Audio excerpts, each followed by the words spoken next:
This is city-state, the most expensive city in the world, located in the mouth of Pearl River Delta, with a population of Kentucky's of 7.5 million and just north of South China Sea, acting as a major harbor between America and Asia.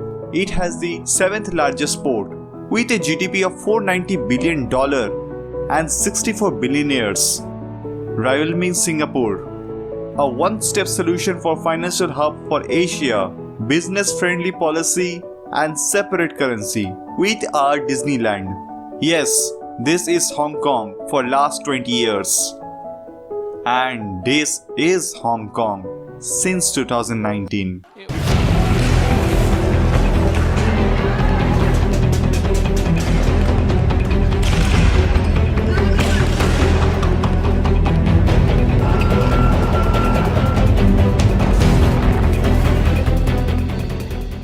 The people of Hong Kong are out in the streets. Hundreds of thousands are demonstrating against a deeply unpopular bill. But this is about a whole lot more than a bill. It is about the status of the Hong Kong and the power China has over it. It is a fight to preserve the freedom people have here. This is an oversimplified history of Hong Kong, from past to present to future, and how Hong Kong became from this to that. This is Siajen's X-File. Hong Kong means fragmented harbor in Cantonese. In 1684, Hong Kong was a small fishing harbor under Qing dynasty, which ruled over China. In the year 1757, it became a Chinese trade post. The European demand for Chinese commodity like tea, silk was extremely high, and the Chinese interest in European manufactured goods was extremely low. So the only way the Chinese goods can be purchased was using precious metals like silver or gold. But it reduced the British silver reserve. To reduce the trade imbalance, the British sold large amount of opium to China, and with that silver, they bought tea and silk from the Qing dynasty.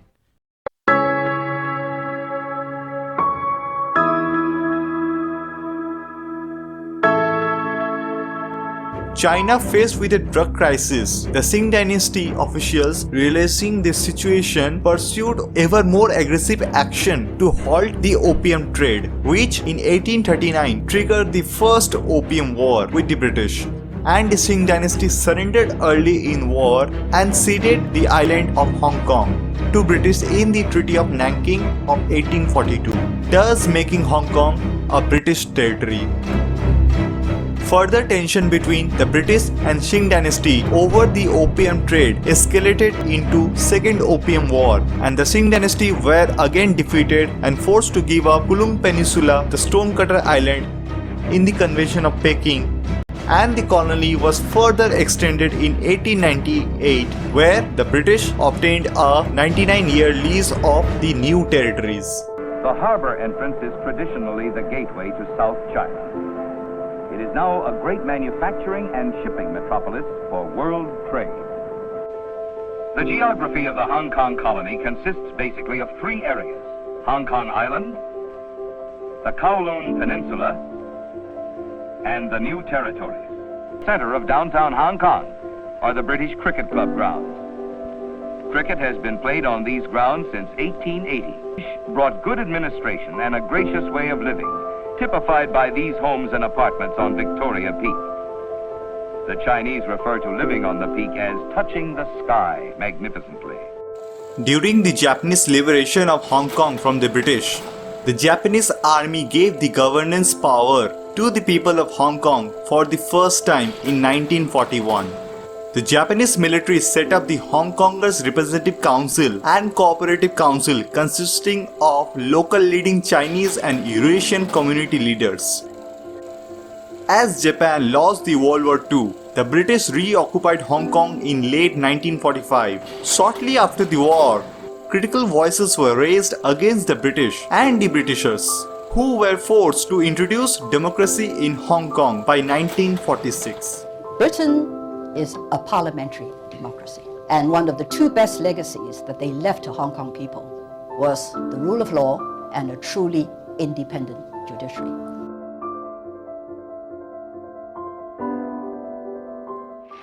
Nationalist China has now lost 2/5 of the country to the communists and close on 2 million men. The fighting now centers on the Great Plain before Nanking, whose fall is expected at any moment. As skilled Chinese migrants fled from the Chinese Civil War, and more refugees crossed the border when the Communist Party took control of the mainland China in 1949. Hong Kong became the first of the four Asian tiger economies to industrialize during 1950s. By the early 90s, Hong Kong had established itself as a global financial center and shipping hub. So many have died for Hong Kong. British, Canadian, Indian troops, local volunteers. War has helped down to break barrier between the communities of Hong Kong. Hong Kong women have become independently wealthy and they dispense with their money very freely. Joyce Ma has brought the international style and fashion to Hong Kong women. The economic miracle has allowed Hong Kongers to prosper.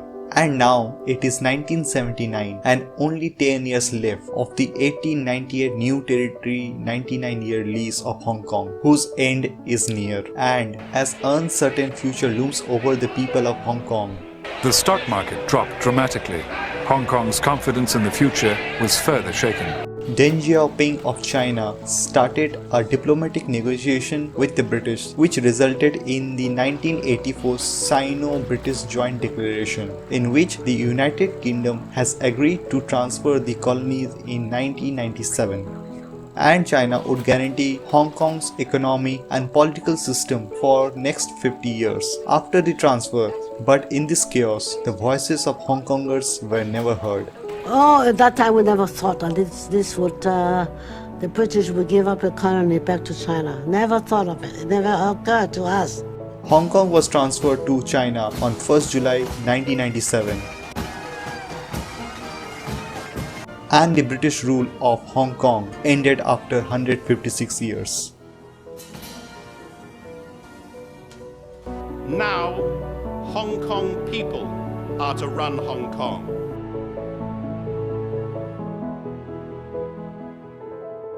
What does it mean?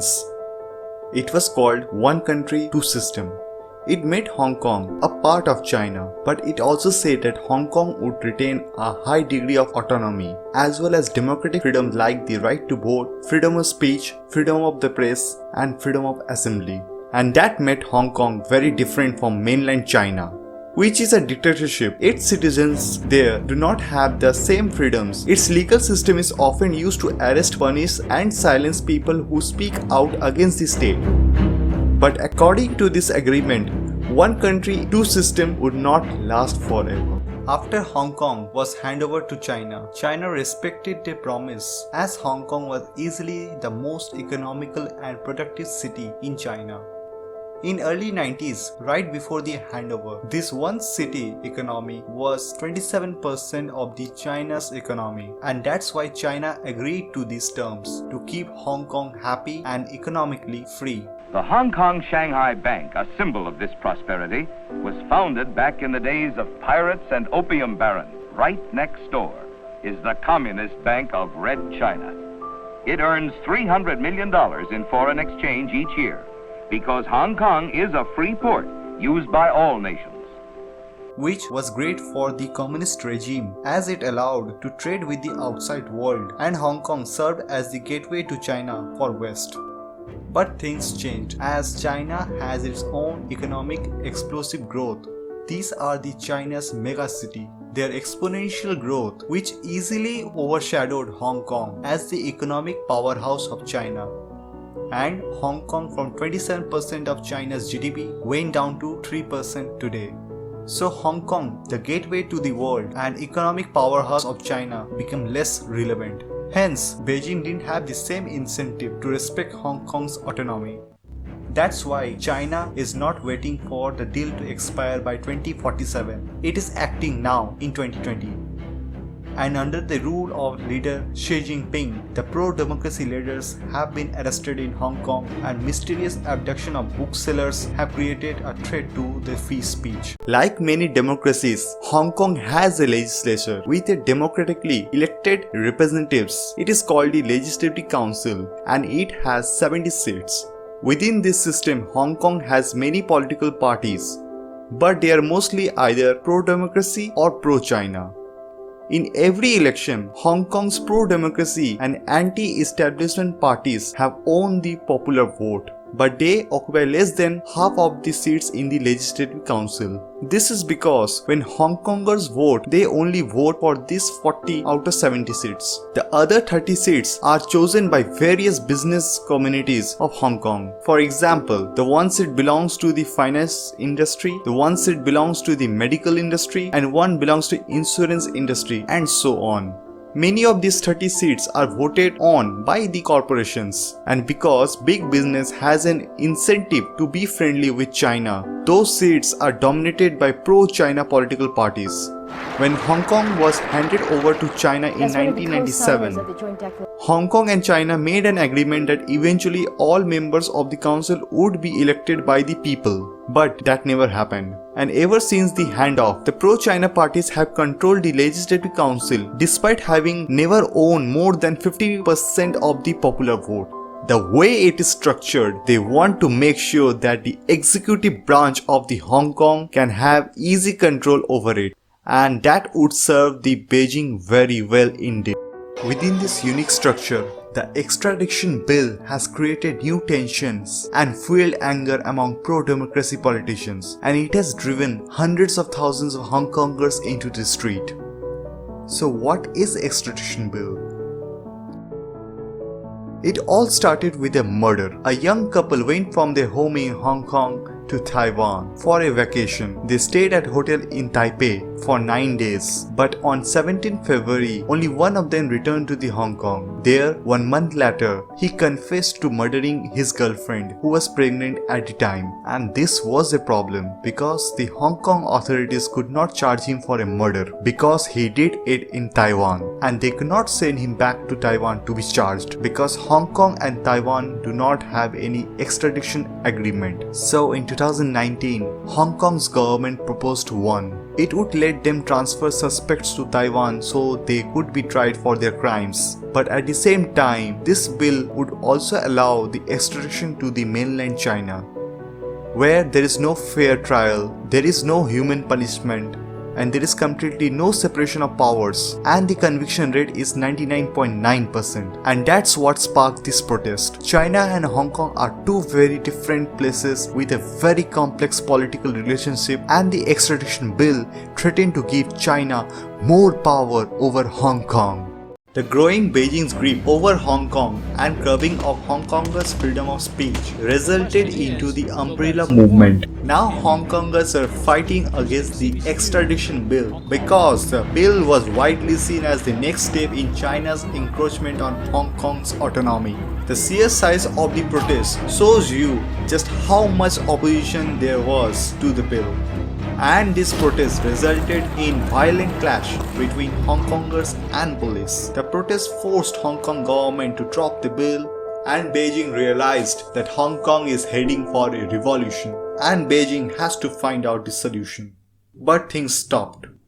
The spread of the Wuhan virus in China and its cover-up by the Chinese government led to the global pandemic since December 2019, and the world forgot Hong Kong.